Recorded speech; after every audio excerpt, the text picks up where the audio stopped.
kedatangan bulan Desember, umat Kristen di seluruh dunia gegap gempita ngadain perayaan Natal. Tanggal 25 jadi puncaknya. Ia ditetapin sebagai hari raya karena diyakini bertepatan dengan hari kelahiran Yesus. Siapa sih Yesus itu? Menurut kepercayaan Kristen yang berkembang sekarang, ia adalah anak Allah yang memiliki ibu bernama Maria, seorang gadis yang tiba-tiba hamil dan melahirkan bayi. Berdasarkan beberapa literatur, Yesus punya beberapa nama yang berbeda. Dalam bahasa Ibrani, ia disebut Yeshua. Kemudian dalam bahasa Latin disebut Mesias.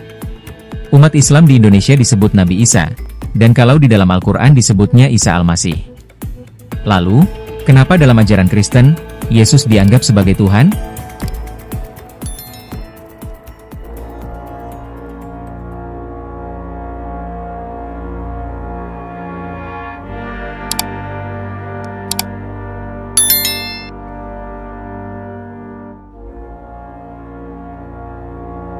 Sepanjang perkembangan dunia teologi Islam Kristen dewasa ini, banyak isu-isu akademis maupun non-akademis yang muncul di tengah meja perdebatan kedua pihak.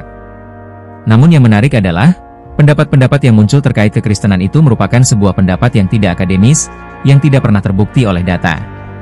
Baik seorang cendekiawan Islam maupun yang tidak berpendidikan, sering sekali mengajukan serangan terhadap ajaran Kristen, lewat sebuah olok-olok yang mereka ciptakan sendiri. Sebab, apa yang mereka rujuk sebagai sebuah argumen menyerang kekristenan sama sekali, dan tidak bisa dibuktikan secara historis maupun biblikal. Salah satu dari senjata mereka ialah Yesus Kristus diangkat jadi Tuhan di konsili di kota Nikea tahun 325 Masehi oleh Kaisar Konstantin.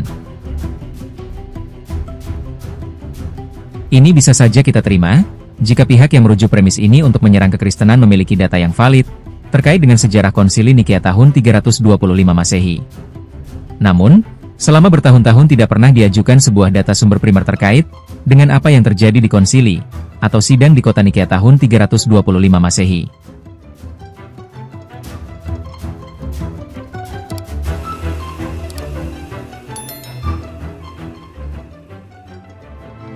Selanjutnya, kenapa konsili Nikea diadakan? Konsili di kota Nikea pada tahun 325 Masehi, merupakan sebuah sidang gereja yang diadakan dalam rangka membahas ajaran Arius, yaitu seorang mantan imam di kota Alexandria. Menurut Anton Wessels, Arius mengajarkan bahwa Allah Bapa, yaitu merupakan Allah yang sejati, sedangkan Yesus sebagai putra Allah merupakan Allah yang tidak sejati. Putra Allah tidak lain adalah ciptaan pertama Allah Bapa yang tidak memiliki kesetaraan dengan dirinya. Jadi, menurut Arius, Putra Allah, yaitu Yesus, memiliki titik di mana dia pernah tidak ada. Banyak dari orang Muslim menggemari Arius sebagai tokoh yang membawa ajaran tauhid atau monoteisme mutlak. Namun seperti yang saya katakan tadi, bahwa mereka tidak mengerti apa ajaran Arius sendiri.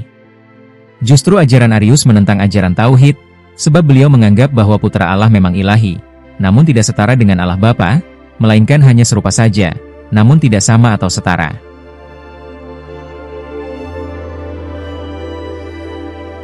Sedangkan dalam Islam meyakini bahwa Yesus Kristus bukan putra Allah, maupun makhluk ilahi selayaknya apa yang diajarkan oleh Arius. Dan untuk merespon ajaran Arius ini, gereja Alexandria yang pada saat itu dipimpin oleh mantan atasan Arius, yakni Uskup Alexander, yang menentang ajaran dari Arius ini. Uskup Alexander mengatakan, bahwa, jikalau Yesus ingin menebus umat manusia dari dosa, maka dia harus benar-benar Allah.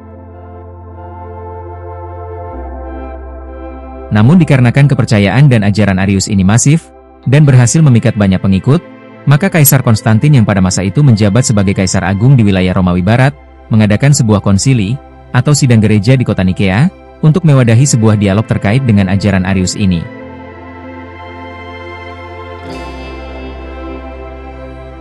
Kemudian pertanyaan muncul, kenapa Konstantin sampai berinisiatif memfasilitasi gereja dalam hal ini? Jawabannya ialah, karena kontribusi gereja dan kekristenan di dalam kekaisaran sangat besar. Dengan percekcokan Arius dan gereja, kekaisaran juga akan goncang. Mungkin alasan yang lain ialah karena Konstantin merupakan seorang kaisar Kristen pertama di dalam deretan silsilah kekaisaran di Roma.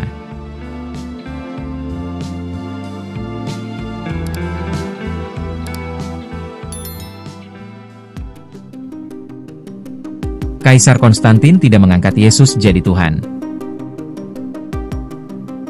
Jadi, di sini Konstantin bukan mengangkat Yesus sebagai Tuhan, melainkan sekadar memfasilitasi sidang gereja yang membahas ajaran Arius tadi. Lagi pula, posisi Konstantin dan keluarganya lebih pro terhadap teologi Arius tentang Yesus. Bahkan di ujung kehidupannya, Konstantin dibaptis oleh seorang rekan kerja Arius, yang namanya Eusebius dari Nikomedia, yang tentunya juga mendukung paham Arius mengenai Yesus yang bukan Allah sejati. Apa artinya? Ya, posisi Uskup Alexander dan muridnya yaitu Athanasius di dalam sidang gereja itu sangat dipersulit. Namun dengan rahmat Yesus, Arius berhasil dibuktikan sesat dan dianatema, yaitu dinyatakan bidat, serta diekskomunikasikan oleh gereja. Namun kemenangan ini tidak berlangsung lama, ketika Athanasius menggantikan posisi Uskup Alexander, dan Arius kembali diterima oleh gereja yang mengharuskan Athanasius melawannya lagi. Namun sayangnya Athanasiuslah yang dibuang oleh gereja pada saat itu sebanyak 5 kali. Dari sini, apakah bisa dikatakan Konstantin dan gereja mengangkat Yesus menjadi Tuhan? Silahkan direnungi sendiri dengan akal sehat kalian masing-masing. Namun, walaupun kesulitan dialami oleh Athanasius, dia kembali diterima oleh gereja dan berhasil menyingkirkan ajaran Arius ini dari gereja. Kemudian meneguhkan pengakuan iman yang benar bahwa Yesus Kristus adalah Allah yang benar dan setara dengan Allah Bapa. Makanya, di dalam pengakuan iman Nikea Konstantinopel, yang sampai hari ini disebutkan oleh beberapa gereja, yang berbunyi, dan kepada satu Tuhan, Yesus Kristus, Anak Allah yang tunggal, yang lahir dari Sang Bapa sebelum ada segala zaman, Allah dari Allah, terang dari terang, Allah yang sejati dari Allah yang sejati, diperanakan, bukan dibuat, sehakikat dengan Sang Bapa, yang dengan perantaraannya segala sesuatu dibuat.